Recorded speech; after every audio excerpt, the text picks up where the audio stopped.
The Padres have announced multiple roster moves. We got to talk about each one of them and why I think this could foretell the imminent return of Michael King. So all good news right here for you, San Diego Padres fans. What's happening, everybody? Welcome back to another episode of Padres Digest. I'm Christian Pedersen, one of your two hosts of the internet's most mediumously okay Padres show. Appreciate you guys tuning in. So we talk about all of this. You want to drop a comment on this or anything else that you want to talk about? Happy to hear from you guys. Also, if you hit the subscribe button, it would be much appreciated. But if not, no worries. I will still be here to talk baseball. Let's get to the two different moves in order of which they happened and why I like and can talk about each one of these. I'll do the Pepe Sylvia meme. I promise I'll tie it all in together like Charlie Kelly.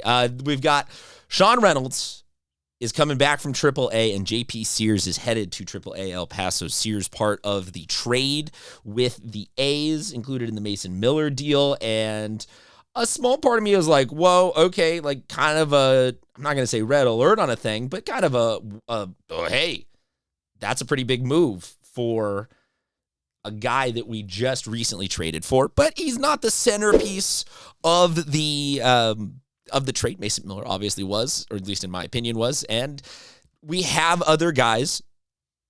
Curious what you think about the short leash there. It certainly was not a fantastic initial outing. I, in some of my post-trade reaction and breakdown videos, slotted it as like, okay, we've got, I even did a recent one where it's like, we've got a potential six-man rotation, and I thought initially both Nestor and JP and would get at least a handful of starts between the two of them before we had any sort of decision made.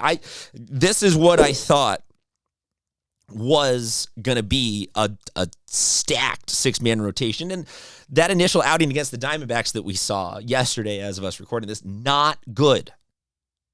Or 2 days ago, I apologize. Not a good start for anybody. So is this a permanent banishment to the minor leagues? I don't believe so. He has a chance to level it out, figure it out. Can he contribute? Obviously, Nestor's going to have to get a go at all of this. But minusing out JP and then making the move here to bring up Sean Reynolds, who is a relief pitcher for El Paso, means that the Padres go from, in that graphic, there was 6 total guys, but that included Michael King, who's still on the IL, dropping down to 5 total pitchers, starting pitchers listed on the active depth chart. I guess 6 if you include Joe Musgrove. He's listed there as well, but Joe's not in the conversation for that this year. You may or may not recall or have already read it, but following Michael King's rehab start a couple of days ago, this was posted in an AJ Cassavell article, and the Boston Red Sox series would line up with one more go through the rotation. So Sean Reynolds goes to the pen.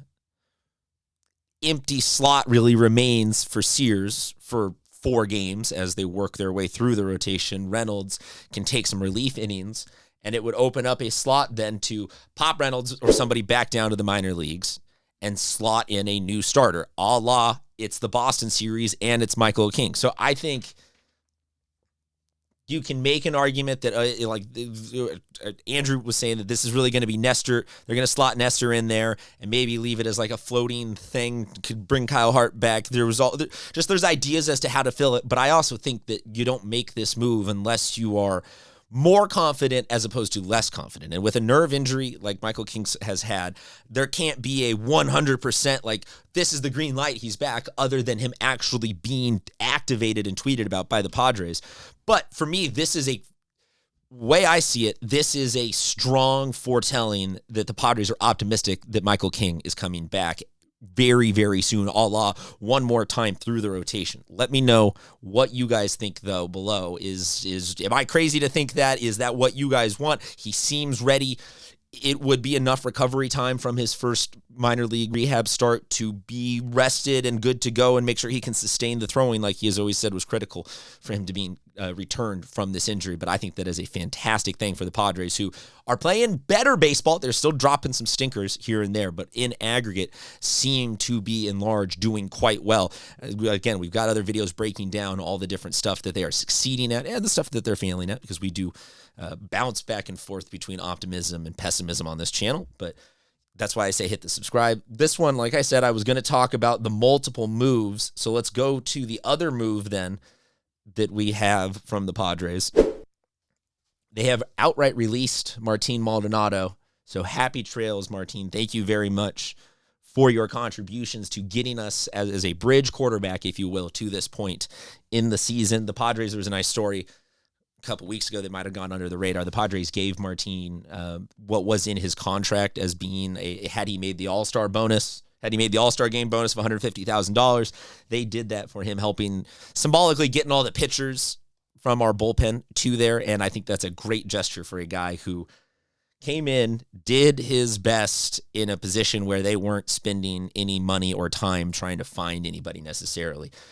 And yeah, best of luck. Happy trails. I believe he will get a World Series ring should we win this one this year. So a hashtag, let's win this one for Martin Maldonado. It's a really long hashtag, but let's make it happen. And then Tyler Wade has been outrighted to AAA El Paso. Tyler Wade, I'm going to assume, is on the short list of players. Yes, the Padres are locked in right now. And even with maybe Ryan O'Hearn being MIA and not like, I see some of the A's manager from Moneyball memes where it's like Shildt refusing to play O'Hearn at first base or whatever. Okay, you can still say that the roster is getting figured out. The roster is locked as is. Padres think that this could be a pretty successful run. It looks like it could be a pretty successful run with the squad they have. But that being said, we've got September expanded roster call-ups, and between now and then, we've got any amounts of infinite opportunities for guy needs a day or 3 or 5 or what. Like baseball going to baseball sometimes, and you need a guy to come up. And I'm assuming Tyler Wade is on that short list that if we need to dip back into the minors again this year, we will see him still called up. But fantastic contribution. I don't think that there's any part of me that's like, we're missing a piece now because of either outright releasing Maldonado or moving Tyler Wade down to the minor leagues. I like the squad. I'm happy with the squad. And I would say in aggregate, both of these moves leave me in a pretty